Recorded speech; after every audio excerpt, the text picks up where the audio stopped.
আলহামদুলিল্লাহ দয়াময় মেহেরবান মাহবুদ আল্লাহ রব্বুল আলমীর দরবারে শুকরিয়া আদায় করছি, শুকর গুজার হচ্ছি যে আল্লাহ রব্বুল আলমিন আমাদেরকে সৈয়দুল আইয়াম জুমার দিনে সৈয়দুল মাকাম আল্লাহ রব্বুল আলমীর ঘর মসজিদে তারই প্রশংসা করার জন্য যে আল্লাহ সুবহানাহু ওয়া তাআলা আমাদেরকে আসার বসার তৌফিক যোগ্যতা মন মানসিকতা যে আল্লাহ তাআলা আমাদেরকে হাজারো ব্যস্ততার মধ্যে আমাদেরকে সুযোগ করে দিয়েছেন মসজিদে আসার জন্য, সেই জন্য সেই মহান মুনিবের দরবারে আমরা আলহামদুলিল্লাহ নাহমাদুহু ওয়া নাস্তাঈনুহু ওয়া নাস্তাগফিরুহু ওয়া নু'মিনু বিহি ওয়া নাতাওয়াক্কালু আলাইহি ওয়া নাউযু বিল্লাহি মিন শুরুরি আনফুসিনা ওয়া মিন সাইয়্যাতি আ'মালিনা من يهده الله فلا مضل له ومن يضلل فلا هادي له ونشهد أن لا إله إلا الله وحده لا شريك له ونشهد أن محمدًا عبده ورسوله أرسله بالحق بشيرا ونذيرا وداعيا إلى الله بإذنه وسراجا منيرا فقد قال الله تعالى في كلامه المجيد والفرقانه الحميد أعوذ بالله من الشيطان الرجيم ولقد ذرأنا لجهنم كثيرا من الجن والإنس لهم قلوب لا يفقهون بها ولهم أعين لا يبصرون بها ولهم آذان لا يسمعون بها أولئك كالأنعام بل هم أضل أولئك هم الغافلون وقال تعالى في شان حبيبه ومحبوبه إن الله وملائكته يصلون على النبي يا أيها الذين آمنوا صلوا عليه وسلموا تسليما اللهم صل على سيدنا مولانا محمد وعلى آل سيدنا مولانا محمد حبيبنا شافينا سيدنا مولانا محمد وعلى آل سيدنا مولانا محمد بلغ العلا بكماله كشف الدجى بجماله حسنت جميع خصاله صلوا عليه وآله বিশ্ব নবীর উপরে দরুদ ও সালাম পেশ করছি, সকলে বলছি সাল্লাল্লাহু আলাইহি ওয়াসাল্লাম। সম্মানিত হাজিরিন, আমি মহাগ্রন্থ আল কোরআনের সূরাতুল আরাফের 179 নম্বর আয়াতে কারিমা আমি আপনাদের সামনে তেলাওয়াত করেছি। আল্লাহ রাব্বুল আলামিন যদি চাহেন তো এই আয়াতের পরিপ্রেক্ষিতে আমাদের বর্তমান সময়ের কিছু বিষয় আমরা আজকে পবিত্র জুমার আলোচনায় আলোচনা করার চেষ্টা করব ইনশাআল্লাহ তাআলা। সম্মানিত হাজিরিন, আল্লাহ সুবহানাহু ওয়া তাআলা বলেছেন, ওয়ালাকাদ জারআনা লি জাহান্নামা কাসীরাম মিনাল জিন্নি ওয়াল ইনস। আল্লাহ সুবহানাহু ওয়া তাআলা বলছেন যে পৃথিবীর মধ্যে যত মানুষ আছে এই সমস্ত মানুষের মধ্য থেকে বহু মানুষকে অথবা কিছু মানুষকে আল্লাহ রাব্বুল আলামিন সৃষ্টি করেছেন জাহান্নামের জন্য। বলুন নাউযুবিল্লাহ। দেখেন কত বড় কথা আল্লাহ রাব্বুল আলামিন বলেছেন। দুনিয়ার ভিতরে কিছু মানুষ রয়েছে, বহু সংখ্যক মানুষ রয়েছে, ওয়ালাকাদ জারআনা লি জাহান্নামা কাসীরাম মিনাল জিন্নি ওয়াল ইনস। কিছু জিন এবং কিছু মানুষকে আল্লাহ রাব্বুল আলামিন জাহান্নামের জন্যই সৃষ্টি করেছেন।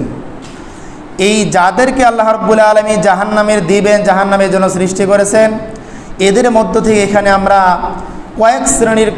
কয়েক শ্রেণীর মানুষের কথা আজকে আমরা আলোচনা করব।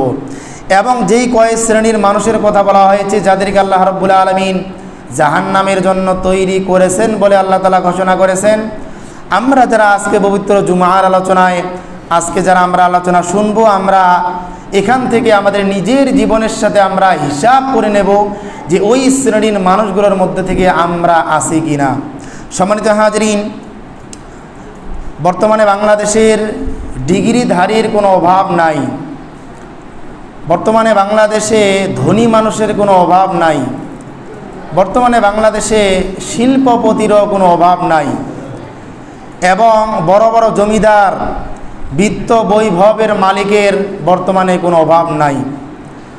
তবে একটা অভাব, সেটা হলো সত্যিকার খাঁটি মানুষের মানবতা এবং মনুষ্যত্বের বড় অভাব। যারা যেই সমস্ত মানুষেরা অনেক বড় ডিগ্রিধারী, যেই সমস্ত মানুষেরা অনেক বড় সম্পদের মালিক, যেই সমস্ত মানুষেরা শিল্পপতি, যারা বড় বড় জমিদারিত্ব যারা নিয়েছে, এদের ভিতরে এবং সাধারণ মানুষের ভিতরে যেই জিনিসটার অভাব, সেটা হলো মানবতা এবং মনুষ্যত্ব। আমরা বাংলাদেশের ভিতরে কিছু কিছু শ্রেণীর মানুষের ভিতরে আমরা দেখতে পাই যে আমাদের মানুষের ভিতরে, শুধু বাংলাদেশ না সারা পৃথিবীর মানুষের ভিতরে কিছু কিছু মানুষের ভিতরে আসলে মানুষ তারা, কিন্তু মানুষের ভিতরে মনুষ্যত্বের বড় অভাব, মানবতার মনুষ্যত্বের বড় অভাব।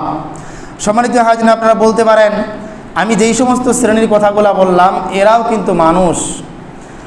একজন বুজুর্গ, অনেক বড় মাপের একজন আলেম, একজন জ্ঞানী ব্যক্তি, সে বলেছেন আমরা সারা পৃথিবীতে অথবা সারা বাংলাদেশে, সারা ভারতবর্ষের ভিতরে যতগুলো আমরা মানুষ দেখি, এগুলো আসলে মানুষ না, এগুলো হলো জনসংখ্যা। এগুলো কি? জনসংখ্যা। মানুষ তো হলো তারাই যাদের ভিতরে ঈমান আছে, যাদের ভিতরে আল্লাহর ভয় ভীতি তাকওয়া রয়েছে, এবং যাদের ভিতরে মানবতা মনুষ্যত্ব রয়েছে, এরাই হলো প্রকৃত মানুষ। বলুন সুবহানাল্লাহ। আর যাদের ভিতরে এই সমস্ত গুণাগুলিগুলো নাই, তারা মানুষের কাতারে পড়ে না, তারা হলো জনগণের কাতারে পড়বে। সম্মানিত হাজিরিন, আমরা মানুষের বাহ্যিক আকার আকৃতি দেখে একজন মানুষকে আমরা মানুষ হিসেবে আমরা বিবেচনা করতে আমরা পারি না। অস্থি চর্মা এবং রক্ত মাংসের গড়া একজন মানুষের শরীর, এই হিসাবে আমরা ধারণা করতে পারি না, ধরে নিতে পারি না সে একজন মানুষ। মানুষ হিসাবে ধারণা করার জন্য, মানুষ হিসাবে ধরে নেওয়ার জন্য তার ভিতরে কি আছে এটা আমাদের দেখতে হবে। আমরা যারা এখানে উপস্থিত রয়েছি, আমি সহ, আমরা কে মানুষ আর কে অমানুষ এটা আমরা কেউ জানি না। মহাগ্রন্থ আল কোরআনের মতো কোষ্ঠী পাথরে যখন আমাদেরকে ঘষা দেওয়া হবে, তখনই এখান থেকে প্রস্ফুটিত হবে, এখান থেকে জানা যাবে যে কে মানুষ আর কে হলো মানুষ। সম্মানিত হাজিরিন, মানুষের বাহ্যিক চেহারা দেখে, মানুষের বাহ্যিক সৌরভ দেখে একজন মানুষকে কখনো মানুষ হিসাবে তাকে সম্বোধন করা যাবে না। অনেক বড় একজন বুজুর্গ, একজন আলেম, তিনি মানুষের অবয়ব দেখে, আকৃতি দেখে একজন মানুষকে যে মনুষ্যত্ববাদী, মানবতাবাদী একজন মানুষ এটা ধারণা করা যাবে না। তিনি একটা উদাহরণ দিয়েছেন। তিনি বলেন, ময়মনসিংহ জেলার ভিতরে একজন মানুষ, সে ফজরের নামাজের পরে সে চলে গেছে প্রাতঃ ভ্রমণে, মানে হাঁটাহাঁটি করার জন্য। সে নদীর পাড় দিয়ে হাঁটাহাঁটি করার জন্য ফজরের নামাজ পড়ে চলে গেছে। একজন মানুষ যদি ফজরের নামাজ পড়ে কিছুক্ষণ হাঁটাহাঁটি করে, তার খিদা লেগে যায়। ওই মানুষটা নদীর পাড়ে হাঁটাহাঁটি করতেছিল, এমন সময় তার খিদা লাগছে। ওই যেই মানুষটা হাঁটাহাঁটি করতেছিল ওই মানুষটারে খিদা লাগছে, কিন্তু যেহেতু নদীর পাড় দিয়ে হাঁটতেছে, অতএব এখানে নাস্তার কোনো ব্যবস্থা নাই এবং সেখানে কোনো দোকানও ছিল না যে সে সেখানে নাস্তা কিনে সে ভক্ষণ করবে। এমন সময় দেখলো তার সামনে একটা নান রুটি পড়ে আছে। নান রুটি আপনারা চিনেন তো নাকি? নান রুটি, তার সামনে একটা নান রুটি পড়ে আছে। সে মনে করলো যে এই নান রুটি যদি আমি ভক্ষণ করি তাহলে আমার খিদাটা মিটবে। এটা মনে করে সে ওই রুটিটা ধরলো এবং ওই রুটির খাওয়ার যে অভিজ্ঞতা, রুটি খাওয়ার যে অভিজ্ঞতা, সেই অভিজ্ঞতাটা সে শেয়ার করেছে আরেকজন মানুষের সাথে, যে আমি দেখলাম এখানে নান রুটি পড়ে আছে, সেখানে আমি ধরে আমি খাওয়ার অভিজ্ঞতাটা আপনাদের সামনে আমি বর্ণনা করলাম। ওই নান রুটি খাওয়ার অভিজ্ঞতাটা সে এভাবে বর্ণনা করেছে। সে বলল গাঙ্গের পার গেছিলাম, মানে কি নদীর পাড়ে গেছিলাম, গাঙ্গের পার, রুটি একটা দেখছিলাম, হাত দিয়া দেখি নরম, মানে রুটিটা দেখলো এবং হাত দিয়া দেখলো কি রুটিটা নরম, মুখের দিয়া দেখি গরম, মানে মুখের ভিতরে দিয়েছে দেখতেছে গরম। সে রুটিটা দেখার পরে হাত দিয়া দেখলো নরম এবং মুখের ভিতরে দিয়া দেখলো এটা হলো গরম। ওই মানুষটা কিছুক্ষণ পরে মুখের ভিতরে দেওয়ার পরে মুখ থেকে সাথে সাথে টেনে নিয়ে সে বলল, থু আল্লাহ থু, কোন শুকুরে এখানে ফালায় রাখছে রুটির লাহান গু। আসলে কি ছিল রুটি ছিল? থু আল্লাহ থু, কোন সুরে রেখে গেছে রুটির লাহান গু। আসলে সে যেটা ভক্ষণ করেছে সে রুটি মনে করে উঠাইছে, কিন্তু যখন এসে মুখে দিছে সেটা হলো মানুষের পায়খানা। তাহলে বাহ্যিক কোনো কিছু দেখে ধারণা করা যাবে না যে এটা আসলে রুটি না এটা মানুষের পায়খানা। আমরা এখানে সবাই মানুষ, কিন্তু আমাদের কার ভিতরে মনুষ্যত্ব আছে, কার ভিতরে ঈমান আছে, কার ভিতরে তাকওয়া আছে, এটা মানুষের চেহারা দেখে কখনো বোঝা যাবে না। তখনই বোঝা যাবে যখন ওই মানুষটার ভিতরে মনুষ্যত্ব থাকবে, ওই মানুষটার ভিতরে মানবতা থাকবে, ওই মানুষটাকে সাহায্য সহযোগিতা করার মতো মন মানসিকতা থাকবে, ঈমান থাকবে এবং তাকওয়া থাকবে। তখনই ধরে নিতে হবে এই মানুষটা একজন মানুষ, নতুবা সে মানুষের কাতারে পড়ে নাই। সম্মানিত হাজরিন, আমি যে মহাগ্রন্থ আল কোরআনের আয়াতে আপনাদের সামনে তেলাওয়াত করেছি, এই আয়াতে কারিমার প্রেক্ষিতে আমি আপনাদের সামনে আজকে জুমার আলোচনায় একটি বিষয় আপনাদের জ্ঞাতার্থে আমি জানাতে চাই। আল্লাহ সুবহানাহু ওয়া তাআলা বলছেন যে লাহুম কুলুবুল্লা ইয়াফকাহুনা বিহা, ওই সমস্ত মানুষেরা যাদেরকে আল্লাহ রাব্বুল আলামিন অন্তর দিয়েছেন, কিন্তু অন্তর দিয়ে সে ভালো কাজ কোনো সময়ের জন্য চিন্তা ভাবনা করে না। তাকে আল্লাহ রাব্বুল আলামিন চিন্তা ভাবনার জন্য, বিচার বিশ্লেষণের জন্য আল্লাহ সুবহানাহু ওয়া তাআলা তাকে অন্তর দিয়েছেন, কিন্তু অন্তর দিয়ে তার সারাটা জীবন খারাপ চিন্তা ভাবনা করলো, অন্তর দিয়ে কোনো সময়ের জন্য একবার চিন্তা করলো না যে আমার ভিতরে আল্লাহ রাব্বুল আলামিন মন দিয়েছেন, মানসিকতা দিয়েছেন, মনুষ্যত্ব দিয়েছেন, এটা আমাকে কাজের মাধ্যমে জাহির করতে হবে। কিন্তু মনুষ্যত্বটা প্রকাশ না করে সে মনের ভিতর থেকে সে পশুত্বটাকে জাহির করে। মনের ভিতরে যে মন মানসিকতা, ভালো কাজের যে আগ্রহ, ভালো কাজের যে স্পৃহা, এটা প্রকাশ না করে সে প্রকাশ করতেছে সে পশুত্বটা। সম্মানিত হাজরিন, যেই ব্যক্তিটাকে আল্লাহ রাব্বুল আলামিন এই মনুষ্যত্ব দিয়েছেন, মন মানসিকতা দিয়েছেন, সে মন মানসিকতাটাকে প্রকাশ না করে, মনুষ্যত্বটাকে প্রকাশ না করে যখন তার ভিতর থেকে সে পশুত্ব জাহির করবে, ওই ব্যক্তিটাই নিজ হাতে তার মাকে সে হত্যা করতে পারে।